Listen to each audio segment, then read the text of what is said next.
নতুন লুকে উত্তাপ ছড়াচ্ছে রুনা খান। দেশের ছোট ও বড় পর্দার জনপ্রিয় অভিনেত্রী রুনা খান অভিনয়ের স্বীকৃতিস্বরূপ পেয়েছেন জাতীয় চলচ্চিত্র পুরস্কার। সম্প্রতি এই অভিনেত্রী অসময় ওয়েব ফিল্মে অভিনয় করে ব্যাপক প্রশংসা কুড়িয়েছেন। এবার নতুন লুকে উত্তাপ ছড়ালেন সোশ্যাল মিডিয়ায়। নিজের ফেসবুকে বেশ কিছু ছবি পোস্ট করেছেন রুনা খান, আর ক্যাপশনে লিখেছেন, আমার বর গহনা বোঝে না। বিয়ের পর থেকে সবসময় বলে এসেছে, আমার কোনো গহনা পরার দরকার নেই। আমাকে সবচেয়ে সুন্দর দেখায় যখন আমি স্নান সেরে সুতি কাপড় পরে চুল শুকিয়ে খোলা চুলে তাকিয়ে হাসি। আমার সেই হাসিতে নাকি চারপাশ ঝলমল করে ওঠে। আমার মতো কালো একটা মেয়ের হাসিতে কি করে চারদিক ঝলমল করে। ব্যাপারটা যদিও এই সমাজের এখনও পুরোপুরি বোধগম্য নয়, আশা রাখি একদিন বোধগম্য হবে।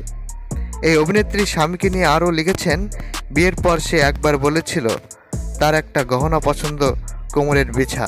আমার তেমন পছন্দ না, মনেও ছিল না, কখনো পরাও হয়নি। পরশু সন্ধ্যা একটু অবাক হয়েছিলাম যখন দেখলাম দোতলার মেয়েরা সুতিশাড়ি ঝুমকার সাথে উপহার পাঠিয়ে বিছা, বড় আরাম লাগলো মনে। ছবি পোস্টের পরপরই সহকর্মী থেকে ভক্ত অনুরাগী সবাই তার সৌন্দর্যের প্রশংসা করেছেন। দর্শক, আমাদের ভিডিওটি ভালো লাগলে অবশ্যই শেয়ার করতে ভুলবেন না।